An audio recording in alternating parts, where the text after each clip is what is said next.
Hello students, this is Parveen Solanki from PL Shroff college. Friends, आज हम लोग एनालिसिस करेंगे कुछ ट्रांजैक्शंस का। यहाँ पर ये जो आप प्रॉब्लम देख रहे हैं, इसमें टोटल 13 ट्रांजैक्शंस हैं। इन 13 ट्रांजैक्शंस में से आज हम 5 ट्रांजैक्शन का एनालिसिस करते हैं। ठीक है। सो पहले जो 5 ट्रांजैक्शन है उसका एनालिसिस मैं आपको यहाँ पे एक्सप्लेन कर रही हूँ। ठीक है।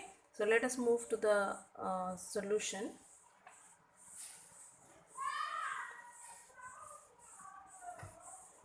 फ्रेंड्स, यहाँ आप देख रहे हो टोटल 15 ट्रांजेक्शन्स है। पहले पेज पे 13 थे और यहाँ ये सेकेंड पेज पे 14 एंड 15। ठीक है। सो आज हम पहले 5 ट्रांजेक्शन्स देखते हैं। ठीक है। नाउ चार्ट एनालिसिस देखो, आंसर इसका इस तरह से हमें लिखना है। चार्ट शोइंग एनालिसिस, सबसे पहले हेडिंग देंगे chart showing analysis of the business transaction. Okay.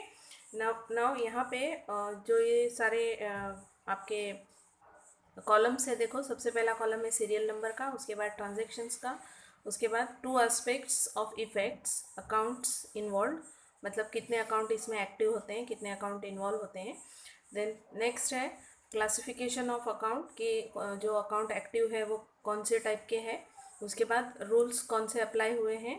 Next account to be debited and last is account to be credited. Okay. So सबसे पहला जो ट्रांजेक्शन है, ट्रांजेक्शन नंबर 1 है, Raghav started business with cash ₹50,000। Okay. Now इस transaction में राघव ने business start किया है। कैसे स्टार्ट किया है? 50,000 रुपीज़ की कैश के साथ स्टार्ट किया है। राइट। क्या हुआ है? बिजनेस के अंदर कैश आई है। Okay. So cash comes in the business, so proprietor is the giver of the capital. जो ये कैपिटल है, भांडवल है, ये कौन दे रहा है? बिजनेसमैन दे रहा है, प्रोप्राइटर दे रहा है। ओके। तो बिजनेसमैन जो है वो गिवर है और कैश जो है वो बिजनेस के अंदर आ रही है। ठीक है। सो यहाँ पे 2 अकाउंट एक्टिव हो रहे हैं, एक है आपका कैश अकाउंट और दूसरा है आपका कैपिटल अकाउंट। ओके। कैश क्योंकि बिजनेस में आ रही है, सो कैश अकाउंट इन्वॉल्व है, एंड जो कैपिटल है, जो भांडवल है, जो पैसा है, वो कौन लगा रहा है? प्रोप्राइटर लगा रहा है। तो 2 अकाउंट यहाँ पे एक्टिव हो रहे हैं। ओके। नाउ आपको पता है कि कैश अकाउंट कौन सा अकाउंट है? रियल अकाउंट है। रियल अकाउंट का रूल क्या है? डेबिट व्हाट कम्स इन। तो कैश बिजनेस में आ रही है, सो कैश अकाउंट को क्या हो गया? डेबिट हो गया। पर्सनल अकाउंट कौन सा है? कैपिटल अकाउंट, यानी जो प्रोप्राइटर का अकाउंट है, जो आपको पैसा दे रहा है, फाइनेंस दे रहा है, वो पर्सन जो है वो गिवर है। वो गिवर जो पर्सन है वो कौन है? Personal account. तो पर्सनल अकाउंट का रूल क्या है? डेबिट द रिसीवर, जिसको मिल रहा है वो डेबिट होगा, लेकिन गिवर हमेशा क्या होगा? क्रेडिट होगा। सो credit the giver.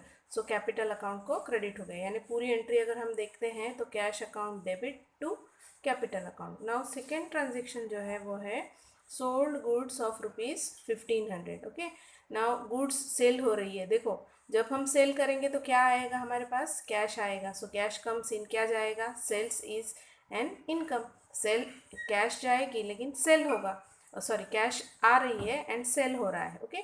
So cash account यहाँ पे एक्टिव है और एक सेल्स अकाउंट है। ओके। सो कैश अकाउंट कौन सा अकाउंट है? रियल अकाउंट है। और सेल्स अकाउंट मतलब जो इनकम या एक्सपेंसेस से रिलेटेड है वो होता है नॉमिनल अकाउंट। सो कैश रियल अकाउंट का रूल है debit what comes in, credit what goes out. तो अभी तो कैश आ रही है, सेल करेंगे, जब हम कुछ बेचेंगे तो जाहिर सी बात है क्या आएगी? कैश आएगी। सो डेबिट व्हाट कम्स इन, तो क्या डेबिट हो गया? कैश अकाउंट डेबिट हो गया। और किसकी वजह से कैश आ रही है? सेल होने की वजह से। और सेल हो रहा है मतलब हमारा इनकम हो रहा है, और नॉमिनल अकाउंट है, इनकम या एक्सपेंसेस से रिलेटेड। तो नॉमिनल अकाउंट का रूल क्या है? Debit all expenses and debit the expenses and losses, credit the income and profit.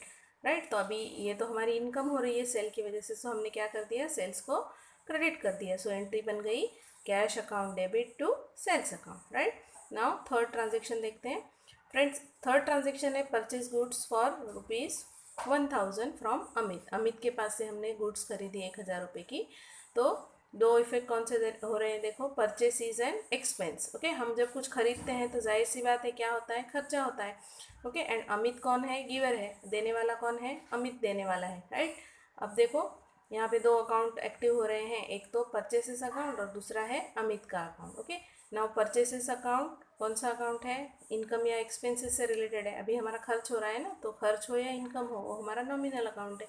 Nominal account का नियम क्या है, डेबिट द एक्सपेंसेस, और डेबिट एंड एक्सपेंस, सो हमने परचेस अकाउंट को डेबिट के साइड में लिख दिया, ठीक है। और अमित कौन है, पर्सन है, पर्सन मतलब पर्सनल अकाउंट, पर्सनल अकाउंट का नियम क्या है, debit the debit the receiver, credit the giver. अभी गिवर कौन है, अमित गिवर है, इसका मतलब क्रेडिट करना पड़ेगा, सो हमने अमित को क्या कर दिया, क्रेडिट कर दिया। सो पूरी एंट्री क्या हो गई, purchases account debit to Amit account, right. So friends, हमने ये 3 ट्रांजेक्शन देखे, अब चलते हैं चौथे ट्रांजेक्शन की तरफ। Deposited into bank of India ₹5000, 5000 रुपये कहाँ डिपॉजिट कर दिए, बैंक ऑफ इंडिया में। नाउ यहाँ पे देखो कौन कौन से 2 इफेक्ट हो रहे हैं, bank is the receiver, bank में अगर हम पैसे डाल रहे हैं तो बैंक इज द रिसीवर, अगर हम बैंक के अंदर पैसा डिपॉजिट कर रहे हैं, सो बैंक में क्या हो जाएगा, पैसा डिपॉजिट हो रहा है, सो बैंक के अंदर पैसा जाएगा, so bank is the receiver. और what goes out, cash goes out, right. So bank account और कैश अकाउंट, 2 अकाउंट यहाँ पे एक्टिव हो रहे हैं। बैंक कौन सा बैंक है, बैंक ऑफ इंडिया है, राइट। तो ये बैंक ऑफ इंडिया अकाउंट जो है वो कौन सा अकाउंट है, पर्सनल अकाउंट, और कैश जो है ये कौन सा अकाउंट है, real account, okay. So personal account का रूल है debit the receiver, credit the giver. अभी रिसीवर कौन है, बैंक में पैसा डिपॉजिट हो रहा है तो बैंक में पैसा रिसीव हो रहा है, सो डेबिट द रिसीवर, सो क्या रिसीव, और बैंक क्या हो गई, डेबिट हो गई, सो bank account is debited. Next है आपका कैश जा रहा है, so real account, real account का रूल क्या है, debit what comes in, credit what goes out. तो आपके पास से क्या जा रही है, मतलब जो बिजनेसमैन है उसके पास से क्या जा रही है, कैश जा रही है, सो credit what goes out, so credit में क्या लिख दिया हमने, कैश अकाउंट लिख दिया, राइट। सो एंट्री पूरी क्या बन गई, bank account debit means bank कौन सा बैंक है, bank of India account debit to cash account. Now friends, 5th transaction देखते हैं हम, paid salary of ₹1200। Now salary is an expense, okay. जो बिजनेसमैन है वो सैलरी अपने एम्प्लॉय को दे रहा है, तो सैलरी इज एन एक्सपेंस, सो अगर उसका वो खर्चा है तो उसके पास से क्या जा रहा है, कैश जा रहा है, so cash goes out. 2 account कौन से इन्वॉल्व है, एक तो सैलरी अकाउंट और दूसरा है कैश अकाउंट।